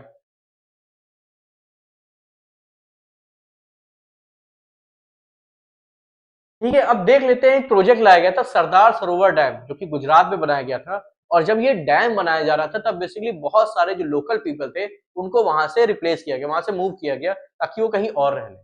लेकिन फिर बाद में उन लोगों ने प्रोटेस्ट किया, बट क्या किया गया, फाइनल यही हुआ कि हमें सरदार सरोवर डैम हमारे लिए इंपॉर्टेंट भी था, तो उन लोगों को प्रॉपर पता नहीं वहां पे उन्हें रिप्लेस किया गया कि नहीं किया गया, उन्हें प्रॉपर जो घर थे उनकी जो आसपास की लोकेलिटी थे उन्हें हटाया गया। दैट मीन्स कि वहां की जो इन्वायरमेंट था उसे इम्पैक्ट हुआ होगा, लोगों की लिवलीहुड है वो इम्पैक्ट हुई होगी।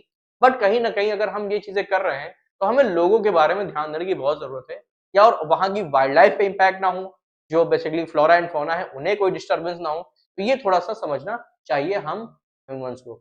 Built on the Narmada river, जो कि गुजरात में है, अभी हमने जाना, ठीक। फिर one of the largest water resource project in India था, जो हमने अभी बात करी कि काफी इंपॉर्टेंट था हमारी कंट्री के लिए, ठीक। कवर 4 स्टेट को कवर करता है, कौन कौन से, महाराष्ट्र, मध्य प्रदेश, गुजरात एंड दी राजस्थान। जी हाँ, राजस्थान में भी इसी से ही ये कवर करता है, और जो इलेक्ट्रिसिटी है आसपास के जो भी तमाम सारे स्टेट्स हैं उन्हें प्रोवाइड करी जाती है। Aims to supply water to drought prone and deserted area. इसे बेसिकली इसलिए बनाया गया था कि जो ड्रॉट लाइक जहां पे सिचुएशन है, जहां पे पानी बहुत कम हो जाता है, तो ये वही चीज है ना कि हमने अपने रिसोर्सेज को कैसे यूज किया, अपने नॉलेज के दम पे, अपनी स्किल के दम पे, कि जहां पे जो हमें क्लाइमेट जो हो गया, जो हमें नेचुरली चीजें नहीं मिल पा रही हैं, हम अपने दिमाग का यूज करके वहां भी वाटर बनाते हैं। तो इस तरह की चीजों को क्या करते हैं हम, कहीं ना कहीं रिसोर्सेज को, बट अगर हम अच्छे से यूज कर सके तो हमारे लिए यूजफुल भी होते हैं, काम के भी निकलेंगे, बट अगर हम उन्हें कहीं ना कहीं बहुत ज्यादा यूज कर पाएंगे या फिर मतलब जरूरत से ज्यादा अगर उन पे इम्पैक्ट डालें तो हमारे लिए नुकसान भी कर सकते हैं। तो अगर चीजों को सही ढंग से अगर यूज करना है तो हम यूज भी कर सकते हैं, बट वो चीजों को अगर गलत ढंग से यूज करना चाहे तो हमारे लिए नुकसान। अब सपोज कि हमारे पास मोबाइल है, आपके एग्जाम्स हैं, अगर आप चाहो तो उससे रील भी देख सकते हो या चाहो तो उससे पढ़ाई भी कर सकते हो। अगर मोबाइल को एज अ टूल यूज कर लिया तो आपके लिए अच्छा है, पर अगर मोबाइल को ऐसा खिलौना टॉय यूज कर लिया तो आपके लिए नुकसान है। तो वही चीज है कि रिसोर्सेस तो होते हैं हमारे पास, बट हम उन्हें यूज कैसे करते हैं ये डिपेंड करता है। ठीक, तो प्रोवाइड इरिगेशन वगैरह 18 लाख हेक्टेयर के आसपास था गुजरात में, और उसके बाद 3112 विलेजेस को और 15 डिस्ट्रिक्ट को इसने क्या किया, अपने इलेक्ट्रिसिटी भी दी और वाटर भी प्रोवाइड किया। 2.46 लाख हेक्टेयर बाड़मेर में, चलौर राजस्थान के जो एरिया थे वहां पे इरिगेट किया, और 37,500 हेक्टेयर के आसपास ट्राइबल हिली एरिया जो था महाराष्ट्र का, थ्रू दी इरिगेशन वगैरह जो वहां पे जरूरत था उसके लिए भी इसने प्रोवाइड किया था। फिर around 75% of the command area of Gujarat and entire area in Rajasthan are drought prone, जो भी एरिया था उन चीजों को पानी प्रोवाइड किया गया। और आज के टाइम पे भी हम देखते हैं कि ये इस तरह के जो प्रोजेक्ट आते हैं हमारे यहाँ, तो कहीं ना कहीं गवर्नमेंट उन पर ज्यादा इम्पैक्ट डालती है ताकि हर जगह पे क्या हो, नुकसान कम से कम हो और फायदा ज्यादा से ज्यादा हो। ठीक है, तो कहीं ना कहीं लोकल पीपल जरूर इफेक्ट होते हैं, बट अगर उन चीजों उनके बारे में भी ध्यान दिया जाए तो हम क्या कर सकते हैं, एक बैलेंस फॉर्म में चीजों को अच्छे से बना पाएंगे। ठीक, तो ये वीडियो हमने देखा था कि हमारा एक प्रॉपर डैम बना हुआ है, रिवर का फ्लो हमने रोक दिया, बट कहीं ना कहीं अगर इसे प्रॉपर वे में मैनेज नहीं किया जाएगा तो क्या होगा, नुकसान पहुंचा सकता है। ठीक है, देन आगे बढ़ लेते हैं। ये है प्रॉपर एक मेजर रिवर और उनके ऊपर कौन कौन से डैम बने हैं, ये थोड़ा सा हमको देखना पड़ेगा यहाँ पे। और कहीं ना कहीं, एक सेकेंड, पहले थोड़ा सा जूम कर लें। ये प्रॉपर आगे दिखाई पड़ रहा होगा ना, आप चाहो तो अपनी बुक से भी देख सकते हो। ठीक है, तो कहीं ना कहीं क्या है, सलाल प्रोजेक्ट आया था, बाकरा नंगल आया था, फिर उसके बाद नरौरा हो गया, फिर रिहंद डैम बनाया गया, कोनार डैम, पंचेत, हीराकुंड डैम, फिर महानदी पे है जो कि, फिर उसके बाद कोयना डैम बनाया गया, नागार्जुन सागर, मेटूर, और ये तमाम सारे मतलब मेजर मेजर रिवर के ऊपर जो थी मेजर मेजर, उन पे ऊपर तमाम सारे ऐसे डैम बनाए गए जो काफी पुराने भी थे और काफी इंपॉर्टेंट थे हमारे लिए। तो ठीक है, इस तरह की चीजें हैं। तो डैम वगैरह एक बार आप जरूर देख लेना कौन से डैम किस रिवर पे बने थे, काफी इंपॉर्टेंट है। मैच द फॉलोइंग में भी हो सकता है आ जाए, या फिर एमसीक्यूज वगैरह में भी आ सकता है। ठीक, और हम लोग कभी जब आगे आने वाले कॉम्पिटेटिव एग्जाम के लिए भी पढ़ेंगे तो हो सकता है उसमें भी आपको यहीं से ही कहीं ना कहीं बुक्स जो होती हैं कहीं वेस्ट नहीं जाती, नॉलेज कभी वेस्ट नहीं होता है, तो यहाँ से ही डायरेक्ट भी क्वेश्चन आपको देखने को मिलता रहेगा। ठीक है, ठीक है, अब बात कर लेते हैं इरिगेशन और वाटर डिस्प्यूट जो है अदर अदर स्टेट से रिलेटेड, उनकी बात कर लेंगे।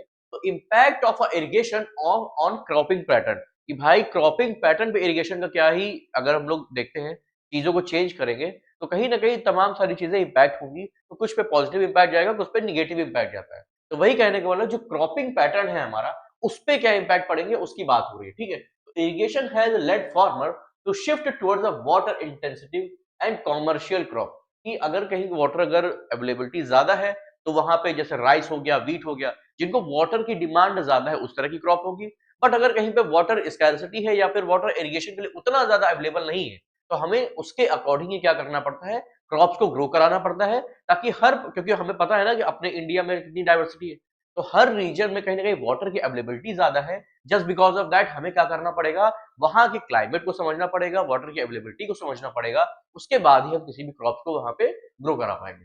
This cause ecological problem specially soil salinization. अब क्या होगा कि कहीं ना कहीं अगर वाटर इंटेंसिव है या फिर कमर्शियल क्रॉप्स अगर वहीं पे यूज कर पाएंगे ना जहाँ पे उसकी अवेलेबिलिटी है, वही कहने का मतलब कि ये तरह तमाम सारी इकोलॉजिकल प्रॉब्लम भी होती है कि जहाँ पे रिक्वायरमेंट ज्यादा हो तो फिर हमें क्या करना पड़ता है, इंपोर्ट कराना पड़ता है।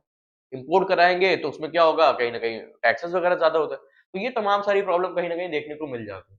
और सॉइल सेलेनाइजेशन भी क्या होता है, क्योंकि प्रॉपर वाटर नहीं है तो क्या होगा, सॉइल में सैलिनिटी ज्यादा हो जाती है। ठीक, क्योंकि जो भी वाटर होगा वो जल्दी इवेपोरेट हो जाएगा। अब इवेपोरेट हो जाएगा दैट मीन्स कि हमारे पास जो मिनरल बचेंगे या फिर जो कह सकते हो कि सलाइन चीजें होंगी वो वहां पे अवेलेबल होंगी, और इसी वजह से क्या होता है, सॉइल की सैलिनिटी जो होती है वो इंक्रीज हो जाती है।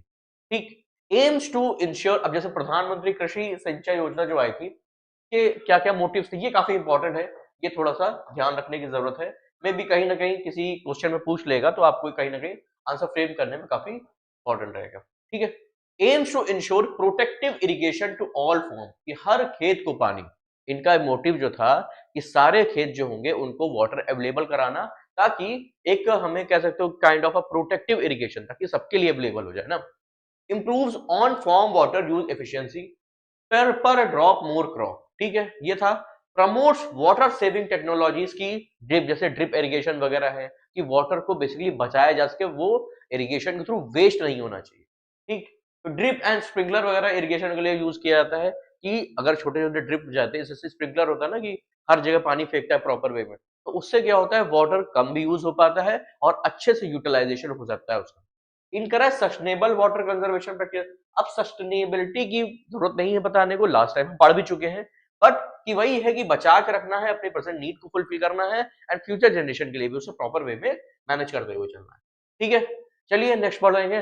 इंटर स्टेट डिस्प्यूट्स क्या है, कि जैसे कि कृष्णा हो गया, कृष्णा रिवर वगैरह जो है, इन पे क्या होता है, जो स्टेट होते हैं उनमें भी कहीं ना कहीं इश्यूज हमें काफी ज्यादा देखने को मिलते रहते हैं।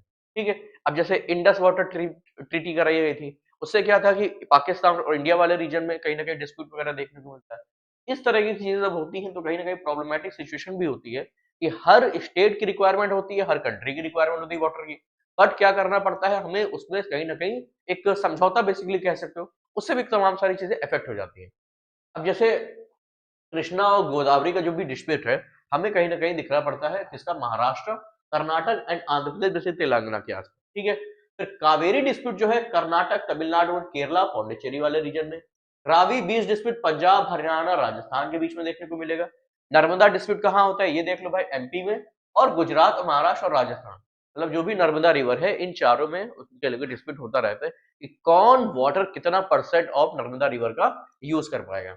फिर यमुना डिस्प्यूट भी है, हरियाणा, दिल्ली, उत्तर प्रदेश एंड राजस्थान। तो इनके वाटर को लेके कहीं ना कहीं डिस्प्यूट होते रहते हैं। अब सपोज किसी पर्टिकुलर स्टेट में डैम बन गया, अब डैम बनने के बाद हमने देखा कि वाटर जो होगा कहीं ना कहीं होल्ड कर लिया जाता है और छोटी छोटी स्ट्रीम्स में आगे बढ़ता है। तो दैट मीन्स कि जिस स्टेट के पास वाटर अवेलेबल है, वहां पर रिवर है, जहां पर डैम है, उसके पास तो अवेलेबल होगा, पर आगे दूसरे स्टेट के लिए या फिर कह सकते हो अगर कोई कंट्री भी है, तो अगर वहां पे भी, तो इस तरह के प्रॉब्लम चीजें देखने को मिलती है। और कहीं ना कहीं ये बाद में एक इंटेंस वॉर लाइक सिचुएशन हो जाती है, या फिर आर्गुमेंट होंगे इंटरनेशनल प्लेटफॉर्म पे, ऐसा भी हो जाता है। तो ये कहीं ना कहीं समझना पड़ेगा और एक बैलेंस फॉर्म में चीजों को यूज करना पड़ेगा, ताकि परसेंटेज के हिसाब से उनको वो चीजें यूटिलाइज कर पाए। Flood and failure of a large dam, ये हम लोग अभी डिस्कस कर चुके हैं पहले भी, कि अगर इन केस फ्लड वगैरह आ जाएंगे या फिर डैम फेल हो जाएगा तो क्या होगा। तो आसपास के रीजन है, हमने पढ़ा था ना कि वहां पे क्या होगा, फ्लड आ जाएगी तो आसपास का जो भी रीजन है कहीं ना कहीं जान माल का हमें नुकसान देखने को मिलता है। सेडिमेंटेशन इन रिजर्वायर ये बढ़ जाता है। ठीक, वाटर होल्डिंग कैपेसिटी, और जो होगी वाटर होल्डिंग कैपेसिटी जो होती है वो भी रिड्यूस हो जाती है। Many dams have failed to control flood, कि हैवी रेनफॉल अगर हो गई तो क्या करता है, हमें गेट्स खोलने पड़ते हैं, क्योंकि वाटर का प्रेशर ज्यादा पड़ रहा होता है डैम में। In some case dams have triggered flood instead of a preventing, कि अगर डैम फेल हो गया तो क्या होगा, फ्लड लाइक सिचुएशन हो जाएगी, वहां पे पर्टिकुलर एरियाज जो जो भी होते हैं वहां पे फ्लड आ जाए। Effect of a flood and large dam क्या होगा, loss of life and property, कि भाई जब डैम फेल हो जाएगा तो जो प्रॉपर्टी, इतने करोड़ों का डैम बनाया जाता है, वो तो नुकसान होगा ही होगा, और उसके बाद जो लाइफ है आसपास रीजन की, वो भी कहीं ना कहीं, फ्लोरा हो फौना हो, दोनों ही इंपैक्ट करेंगे। सेवरल सॉइल इरोजन भी होगा, कैसे होगा, कि जब वाटर इतनी तेजी से मूव करेगा तो जो वहां की टॉप सॉइल लेयर होगी वो क्या करेगी, वहां से इरोड हो जाएगी ना। लैंड डिग्रेडेशन भी होता है इसी वजह से। Flood plain deprived of fertile silt, जो भी फर्टाइल सिल्ट होगी वो भी वहां से रिमूव हो जाती है, तो फ्लड प्लेन जो होंगे वो भी काफी इम्पैक्ट होते हैं, और सॉइल की जो फर्टिलिटी होती है वो भी काफी रिड्यूस हो जाती है। अब induced earthquake, spread of water board disease, paste and pollution. अब इस तरह से क्या होगा कि कई सारी बीमारियां भी कहीं ना कहीं हमको देखने को मिल जाती हैं। तो ये थोड़ा-सा समझने की चीज़ें हैं कि हम अपने रिसोर्सेज़ को कैसे बेसिकली यूज़ करें, और उसके बिहाफ़ पे हम क्या कर सकते हैं, उन्हें सस्टेनेबिलिटी के साथ उन्हें नेक्स्ट जनरेशन को सौंप भी सकते हैं, ताकि वो भी अपने लिए एक अच्छा रिज़ल्ट ले सके इन अ फ्यूचर। अब रेन वाटर हार्वेस्टिंग क्या है, कि भाई रेन वाटर को प्रॉपर्ली हार्वेस्ट करना, मतलब उसे बचा के रखना, और जहाँ पे पर्टिकुलर रीजन में पानी अवेलेबल नहीं है, तो वहाँ भी वो लोग यूज़ कर पाएँगे। तो दैट मीन्स कि वाटर जो है रिक्वायरमेंट भी है हर जगह, और इन केस क्या होता है कि अगर कहीं पे नहीं हो रही, समटाइम्स मान लो पानी वानी नहीं भी है, अब सपोज कि हम जैसे नॉर्दर्न एरियाज में है, कभी मान लो इलेक्ट्रिसिटी नहीं होती, तब क्या करना पड़ता है, तो तब हम सोचते हैं कि यार हमने अगर एक बाल्टी पानी बचा लिया होता। तो दैट मीन्स कि अगर हम रेन वाटर हार्वेस्टिंग करें तो हमें सम केसेस में क्या होगा, उसे यूज कर पाएंगे अपनी नीड के लिए, और अगर इसके केस हमारे पास अवेलेबल है तो अगर किसी की नीड है तो उसको दे पाएंगे। तो दैट मीन्स कि एज अ ह्यूमन हम कहीं ना कहीं इन चीजों पे काफी रिलायबल होने चाहिए, और अपने रिसोर्सेज को बहुत अच्छे से, हमारी रिस्पॉन्सिबिलिटी है तो उन्हें कैसे यूज कर पाएंगे। ठीक, rain water harvesting is a viable alternative to large multipurpose project. ठीक है, हो गया भाई। It is economically, socially and environmentally sustainable. भाई ये हर तरीके से सस्टेनेबिलिटी है, इकोनॉमिकली भी इजी है कि हम थोड़े से खर्चे में रेन वाटर जो होगा उसे कलेक्ट कर पाएंगे। सोशली तो है ही है क्योंकि हमारी सोशल नीड को पूरा कर रहा है इस वजह से, और एनवायरमेंट सस्टेनेबिलिटी भी है क्योंकि इससे हम एनवायरमेंट में कोई इम्पैक्ट नहीं डाल रहे हैं निगेटिव। तो कहीं ना कहीं ये हमारे लिए काफी अच्छा ऑप्शन होता है। एंशिएंट इंडिया में बहुत सारे ऐसे ट्रेडिशन वगैरह थे जहाँ पे सारी चीजें होती थी कि प्रॉपर डैम वगैरह बनाए होते, प्रॉपर रिजर्वायर बनाया जाता था ताकि जो भी रेन वाटर हो उसे कलेक्ट कर दिया जाए, और जब कभी रेनफॉल नहीं हो तो हम उससे अपनी नीड को फुलफिल कर सकें ताकि किसी को भी कोई भी प्रॉब्लम ना फेस करनी पड़े। People had a deep knowledge of rainfall pattern and soil type, कि भाई पुराने टाइम में भी था और आज के टाइम पे तो इतना टेक्नोलॉजिकली एडवांस हम है ही। तो उस बिहाफ पे हम क्या करते हैं कि जो भी पैटर्न है सॉइल का ऑल अराउंड द वर्ल्ड वो भी हम जानते हैं, और इतने एडवांस होते हैं, पहले भी थे कि कहीं ना कहीं सॉइल के पैटर्न को और क्लाइमेट के पैटर्न को, बेसिकली रेनफॉल के पैटर्न को समझ लेते थे कि कब भाई रेनफॉल होती है, कब रेनफॉल नहीं होती है। तो हमें उस हिसाब से वाटर को प्रिजर्व करके रखना पड़ता था। ठीक, water harvesting method were developed according to local ecological condition, कि लोकली हमें देखना पड़ता है ना कि वहां पे कब बारिश होगी। अब जैसे हमें इंडिया में पता है कि लोकल रेनफॉल भी होती है, मानसूनल रेनफॉल भी होती है। तो मानसून ज्यादातर तो मानसून की पे ही बेस्ड है। तो होता क्या है, एक फेज होता है जून के आसपास, जून जुलाई जब रेनफॉल ज्यादा होती है, फिर उसके बाद रिट्रीटिंग मानसून होता है सितंबर अक्टूबर के अराउंड, तो रेनफॉल तब भी होती है। अगस्त के आसपास हमें साइक्लोनिक रेनफॉल भी काइंड ऑफ दिख जाती है। तो दैट मीन्स कि क्या होगा कि ये सारी चीजें हमें पैटर्न समझना होगा।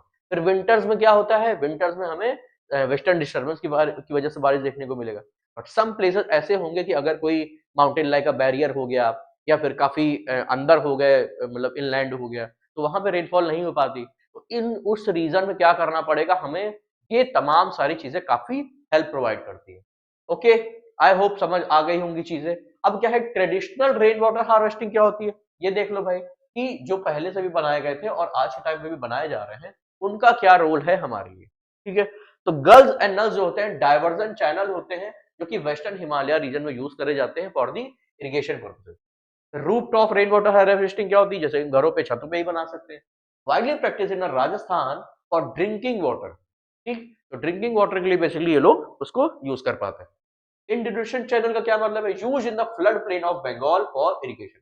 जो भी बंगाल के फ्लड प्लेन होंगे, जैसे जो रिवर होती है, रिवर के आसपास के रीजन जितने भी होंगे, उसकी बेसिकली बात हो रही है, और वहां पे जो बंगाल वाला रीजन है उसमें ये इरिगेशन पर्पस के लिए कहीं ना कहीं यूज करते हैं। हार्डिंस क्या है, ये बेसिकली टर्म है, ये काफी इंपॉर्टेंट टर्म है। ये थोड़ा सा आप चाहे लिख लेना कहीं पे, ये कहीं ना कहीं आ जाएंगे क्वेश्चन में, आप फ्रेम करने में भी इसे यूज कर पा सकते हो। अगर कहीं ना कहीं ये चीजें होंगी तो आप समझ पाओगे अच्छे से, और आपके कहीं ना कहीं अंडरस्टैंडिंग के लिए बेटर है कि रिसोर्सेस को कैसे समझना है और डिफरेंट डिफरेंट रीजन में कैसे रिसोर्सेस को यूज किया जाता है। ठीक, रेन फेड स्टोरेज सिस्टम है कहाँ, जैसलमेर में मोस्ट इंपॉर्टेंट चीज है ये। और फिर जोहाज small earthen check of dam in Rajasthan. अब राजस्थान में ज्यादातर इसलिए है क्योंकि वहां पे रेनफॉल का पैटर्न काफी कम है। अगर वेस्टर्न राजस्थान की बेसिकली बात करते हैं तो वहां पे डिजर्टेड एरिया है, सबको पता है, और डिजर्ट एरियाज में वाटर की रिक्वायरमेंट कितनी ज्यादा होती है आप बहुत अच्छे से आई होप जानते होंगे। ठीक है, underground tank of storing drinking water, जैसे बीकानेर हो गया, फलौदी हो गया एंड बाड़मेर हो गया। ठीक, तो यहाँ पे एक स्टोरेज बनाए जाते हैं और उसमें रेन वाटर को रख लिया जाता है जिससे कि बाद में वो उसे यूज कर पाए। Tankas of often very large and essential part of roof top rain water harvesting, मतलब प्रॉपर एक कह सकते हो कि स्टोरेज ऐसा होगा, जैसे अपने यहाँ टंकी दिखाई पड़ती है ना टॉप पे, वैसे क्या होता है बेसिकली वो छत पर ही एक पूरा टैंक बनवा लेते हैं ताकि, और उसमें उस वाटर को स्टोर करके रखते हैं। ओके, अब थोड़ा सा देखते हैं नई चीजें कि ट्रेडिशनल रूफ वाटर क्या है भाई, और हार्वेस्टिंग यूजिंग टंकास से उन चीजों को कैसे यूज किया जाता है। ओके, तो टंकास और अंडरग्राउंड वाटर स्टोरेज होते हैं, ये भी देख लेना है कि हाउसेज में भी होंगे और कोर्टयार्ड में भी, एंशिएंट टाइम में भी यूज किया जाता था, और प्रेजेंट टाइम में भी जहां पे इनकी जरूरत है वहां पर भी इसे हम प्रॉपर अच्छे से यूज कर पा रहे हैं। They were connected to sloping rooftop through pipes की प्रॉपर एक रूफटॉप होगा, वहां पे पाइप्स वगैरह से कनेक्ट करा जाता है और जब भी रिक्वायरमेंट होगी हम उसे अच्छे से यूज कर सकते हैं। Okay, rain water falling of rooftop follow through pipe into tankers, वही हमने बात करी कि बेसिकली जो पाइप होगा उसे यूज किया जाता है। First rainfall was allowed to run off to clean the roof and the pipe, पहली जो रेन होगी उसे क्या करते हैं, उसे नहीं यूज करते हैं क्योंकि जो एटमॉस्फेयर में कहीं ना कहीं पॉल्यूटेड मतलब कह सकते हो मिनरल्स होते हैं या फिर हाइड्रोकार्बन्स होते हैं, वो कहीं ना कहीं फ्लो हो जाए या फिर उससे छत वगैरह हो गया वो साफ कर दिया जाता है, उसे बेसिकली स्टोर नहीं करते हैं। फिर जब दूसरी दूसरी या तीसरी रेनफॉल होती है वहां से उसे प्रॉपर अच्छे से यूज किया जाता है। Clean rain water from the later shower was collected and stored, वही जैसे हमने बात किया कि बाद की जो रेनफॉल होगी उसे प्रॉपर अच्छे से यूज करते हैं। और this method provided safe drinking water, भाई सेफ ड्रिंकिंग वाटर तो मिलता ही मिलता है, और specially in a dry region like Rajasthan की, क्योंकि वहां पर हमें पता है कि रेनफॉल का पैटर्न काफी स्लो है और रेनफॉल काफी तरीके से हमें कहीं ना कहीं वहां पे कम देखने को मिलता है। ओके, अब क्या है कि इंपॉर्टेंस ऑफ अ टंकास, ये थोड़ा सा देख लेंगे कि राजस्थान वाला एरिया है और जहाँ पे बेसिकली ड्रॉट लाइक सिचुएशन होती है वहां ही यूज करें, ज्यादा कुछ खास इसमें चीजें नहीं है, रीड करने का ही है, ज्यादा इसमें इतना घुसना नहीं है। इंपॉर्टेंस ऑफ टंकास क्या है ये देख लो, rain water stored in tankas can last till the next rainfall, कि भाई यूज कर लाएंगे और अगले साल भी उसको यूज कर पाते हैं, इसलिए कहीं ना कहीं रेन वाटर हार्वेस्टिंग इंपॉर्टेंट होती है। बिकम रिलायबल सोर्स है ड्रिंकिंग वाटर का, स्पेशली इन ड्यूरिंग समर वाले रीजन में, क्योंकि हमें पता है ना कि राजस्थान में कितना ही स्कार्सिटी है वाटर की। रेन वाटर जिसे पलार पानी भी कहते हैं, consider as the purest form of natural water, ठीक कि भाई प्योर फॉर्म होता है नेचुरल वाटर का। Underground room near tankas help keep house cool, और इसकी वजह से जो हाउसेज होंगे वो भी क्या होंगे, कूल होंगे, क्योंकि वहां पे टेम्परेचर ज्यादा होता है राजस्थान।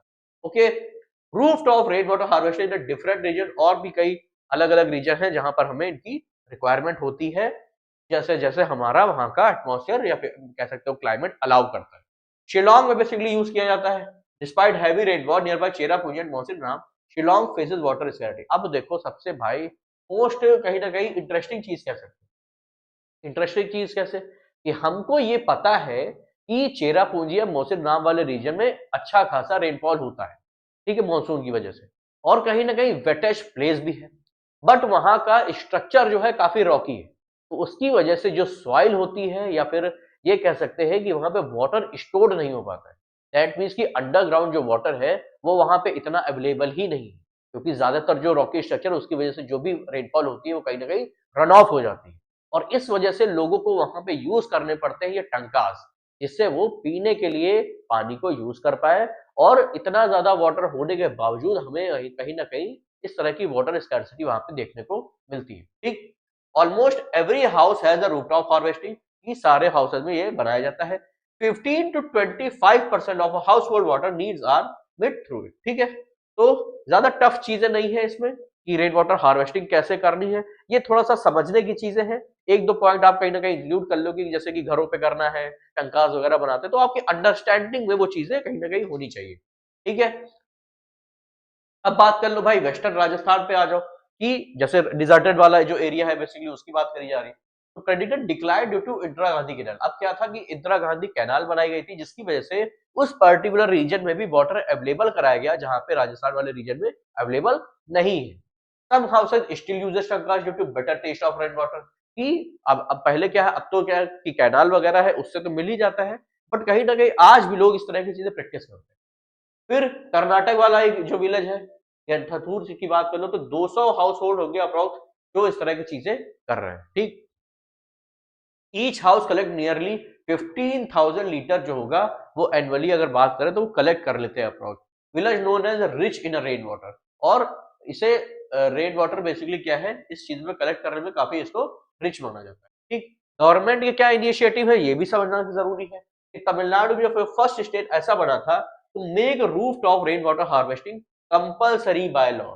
अब क्या है कि रेन यहाँ पे अब मोस्ट इंपॉर्टेंट थिंग इज कि इसने क्या कर दिया, इंपॉर्टेंट कर दिया कॉन्स्टिट्यूशन के थ्रू या फिर बेसिकली लॉ ही बना दिया गया कि हमें कंपलसरी है घरों पे रूफ टॉप हार्वेस्टिंग या फिर रेन वाटर हार्वेस्टिंग बेसिकली कैसे तो करनी ही करनी। लॉजिकल एक्शन भी लिया जाएगा, जो ये लोग नहीं बनाएंगे जो डिफॉल्टर्स होंगे उनके खिलाफ कहीं ना कहीं जुर्माना वगैरह भी आप देख सकते हो कर दिया जाता है। ठीक है, rain water roof top rain water harvesting क्या है, बैम्बू ड्रिप इरिगेशन क्या होता है ये भी थोड़ा सा चीजें समझ लो कि ड्रिप इरिगेशन जो बैम्बू होता है उसके थ्रू भी ये तमाम सारी चीजें यूज करी जाती है। फिर बेसिकली कहाँ होता है, तमिलनाडु में ही होता है।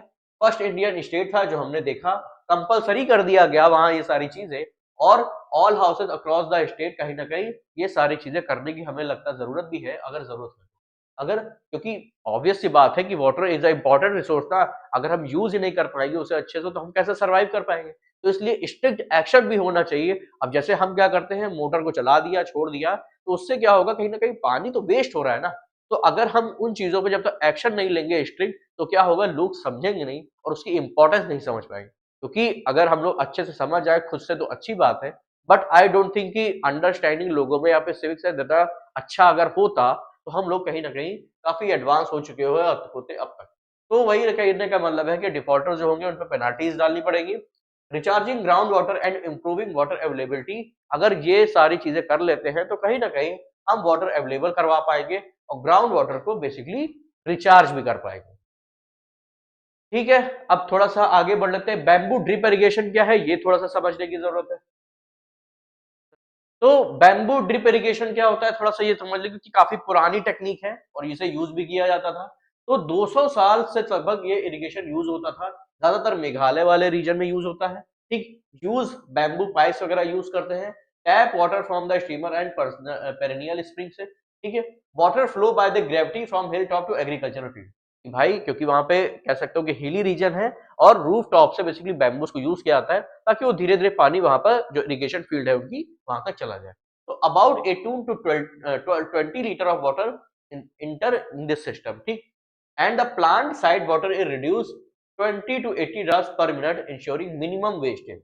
तो कहीं ना कहीं इस तरह की जब चीजें हम लोग प्रॉपर वे में कर पाएंगे तो जो वाटर का कह सकते हो जितना रिक्वायरमेंट है इरिगेशन को उतना मिल पाएगा और उसका वेस्टेज जो होता है काफी कम हो जाता है। अब bamboo channel branch out distribute water directly near plant root, कि जहां पे रिक्वायरमेंट क्या होती है प्लांट के रूट पे, तो डायरेक्ट वहां पर ही जाता है, मतलब सॉइल के ऊपर तो रहेगा ही रहेगा। दैट मीन्स मतलब जितनी रिक्वायरमेंट है, इन शॉर्ट अगर समझे तो प्लांट को ट्री को उतना ही कहीं ना कहीं मिलता है। Flow is regulated by the adjusting the position of the bamboo pipe. भाई अगर बैम्बू पाइप को एडजस्ट करते तो उसका फ्लो भी हम कहीं ना कहीं घटा बढ़ा सकते हैं according to our plant need. ठीक, pipes crossing road and placed high above the ground, कि भैया क्रॉसिंग रोड्स होंगे, अगर जहां पे रोड्स होंगी तो वहां पे काफी हाई जगह पे लगाना पड़ता है। तो ज्यादा कुछ चीजें नहीं है, बस थोड़ा सा रीड करने का है, समझने का है कि हमारे पास डिफरेंट डिफरेंट रीजन में कैसे क्लाइमेट का पैटर्न है, कैसे रेनफॉल का पैटर्न है और उसे कैसे हमें यूज करना है, बस। और कुछ भी ऐसा खास नहीं है, आप एक बार रीड कर लेना या फिर 2x पे भी लगा के देख सकते हो अगर स्लो लग रहा है तो। ठीक है, बाकी चैप्टर हमारा हो गया है खत्म। क्वेश्चन आंसर वगैरह आप करने की कोशिश करना, नहीं समझ आएगा कमेंट बॉक्स में डाल देना, मैं आंसर जरूर निकाल के दे दूंगा। थोड़ा सा कुछ चीजें नहीं हो पाई थी, दैट मीन उसके उसकी वजह से। तो चैप्टर बेसिकली कंप्लीट हो गया, कुछ चीजें ट्राई करिए आप खुद से भी, नहीं होगा तो मैं डेफिनेटली आपको यहाँ पर मिलूंगा ही मिलूंगा। तो मिलते हैं किसी दूसरे वीडियो में, थैंक यू सो मच। और गामा करियर क्लासेस के साथ जुड़े रही है, तमाम सारी चीजें आपको यहाँ पर इजी वे में मिलती रहेंगी। मिलते हैं किसी दूसरे वीडियो में, मेरा नाम था प्रखर, थैंक यू सो मच।